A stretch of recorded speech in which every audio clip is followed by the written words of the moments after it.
मैं आपके साथ एक बात शेयर करना चाहती हूँ जो मैंने ऑब्ज़र्व करी है। मोस्टली हमें फ़ोन कौन दिलाता है? माता पिता। हमारे फ़ोन में सबसे कम फ़ोटोज़ किसकी होती है? माता पिता की। हमारे ज़िंदगी में सबसे ज़्यादा और सच में किसको चिंता होती है? माता पिता को। हम सबसे कम किसके साथ बैठते हैं? माता पिता के साथ।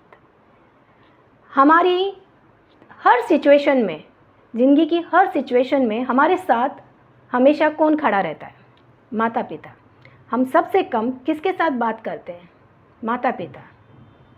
तो महाराज ये तो दुनिया है, आती रहेगी और अपना काम निकालती रहेगी। वक्त रहते आप कद्र करिए अपने माता पिता का, सम्मान कीजिए, कद्र कीजिए, क्योंकि इस दुनिया में माता पिता के अलावा ऐसा कोई नहीं है जो आपको बिन मतलब के भी आपका हाल चाल पूछे। हेलो दोस्तों, मैं हूं सुधा और आपका स्वागत है हमारे चैनल एक मुलाकात आपके साथ। भूलने वाली सारी बातें याद है, इसीलिए तो ज़िंदगी में विवाद है।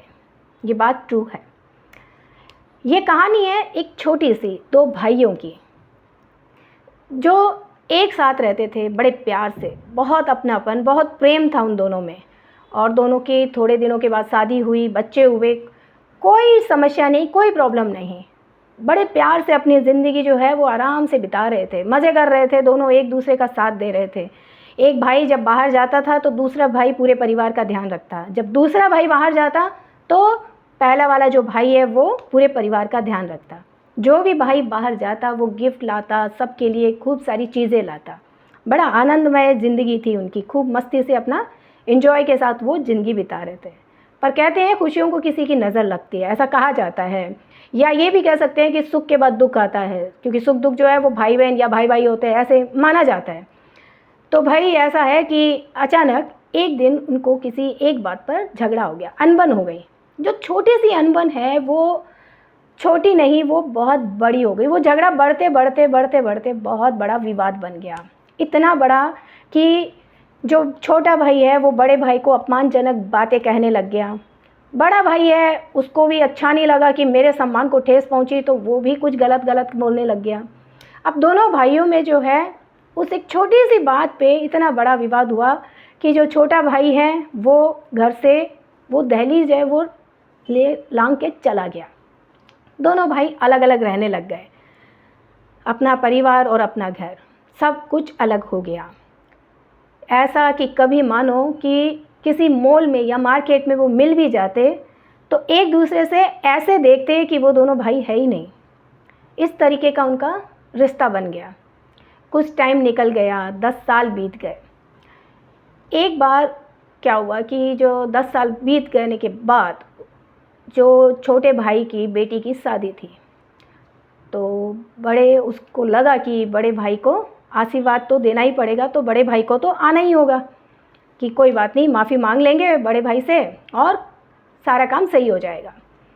तो ऐसा सोच के, मन में ऐसा सोच के वो बड़े भाई के पास गया। छोटा भाई जो है वो बड़े भाई के पास गया कि भाई बेटी की शादी है, मुझे माफ़ करना कि मैंने बहुत कुछ गलत बोला, मुझे माफ़ करो, अब इस बात को छोड़ो, हम आगे बढ़ते हैं जीवन में। और आपके बिना जो है, आपके आशीर्वाद के बिना ये शादी संभव थोड़ी है।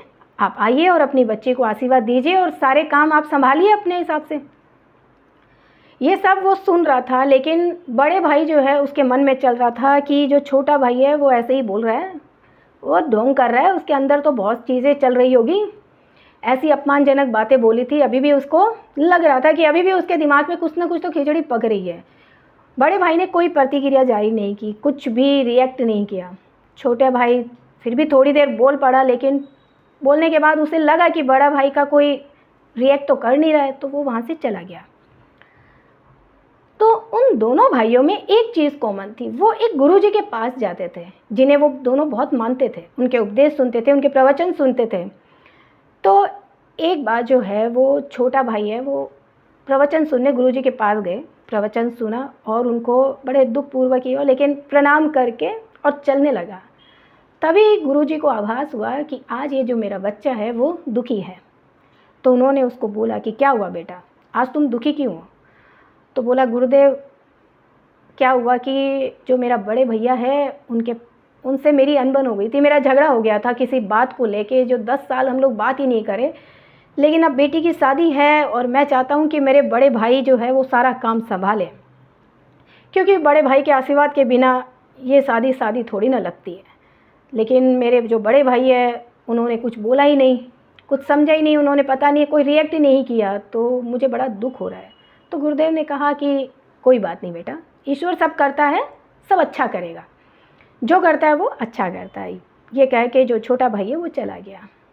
ठीक है, अगले दिन बड़ा भाई है वो भी गुरुदेव के पास आया, उन्होंने भी प्रवचन सुने, प्रणाम किया और वो भी चलने लगे। तभी गुरुदेव ने कहा कि और बेटा, तुम्हारे घर में शादी है बेटी की और क्या क्या काम संभाल रहे हो। बस ऐसा कहना ही था कि जो वो बड़ा भाई है वो तो भरा हुआ पड़ा था अंदर से। तो उन्होंने सारी बात बताई कि क्या गुरुदेव, मुझे कौन सी शादी में जाना है, 10 साल पहले इसने मेरे साथ इतनी अपमानजनक बातें करी है, मुझे इतना भला बुरा कहा है, एक एक शब्द जो है 10 साल पहले वाली एक एक शब्द जो गुरुदेव को पूरा बता दिया।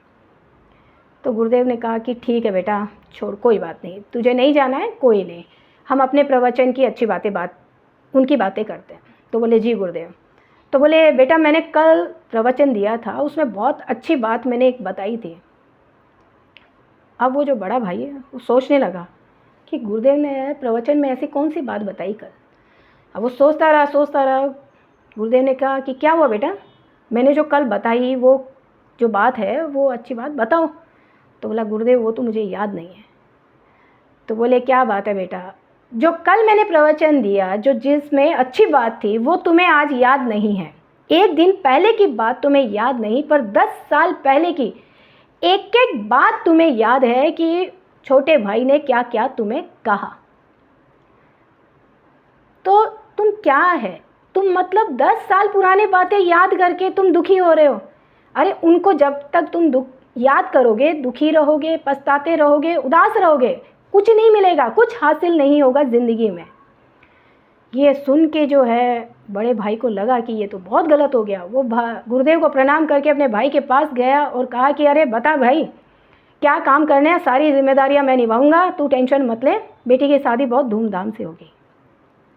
दोस्तों, ये कहानी हमें ये सिखाती है कि ज़िंदगी में जो है ना, छोटे छोटे पल खुशियों के जो मिलते हैं उन्हें याद रखने चाहिए, न कि उन बातों को, उन बुरी बातों को या बुरे पलों को जिनसे हमें दुख हो, कष्ट हो, जिनसे हमें सिर्फ पछतावा मिले, दुख मिले। ऐसी बातें हमें याद नहीं रखनी चाहिए, हमें अच्छी बातें याद रखनी चाहिए, ताकि हमारी ज़िंदगी, आने वाली जो ज़िंदगी है वो खुश रह सके हम लोग। तो दोस्तों, अगर हमारा वीडियो अच्छा लगे तो please like, share and subscribe ज़रूर कीजिएगा, ताकि आने वाले वीडियोज़ और नई नई कहानियाँ आपके साथ शेयर कर सकें। तब तक जय श्री कृष्ण।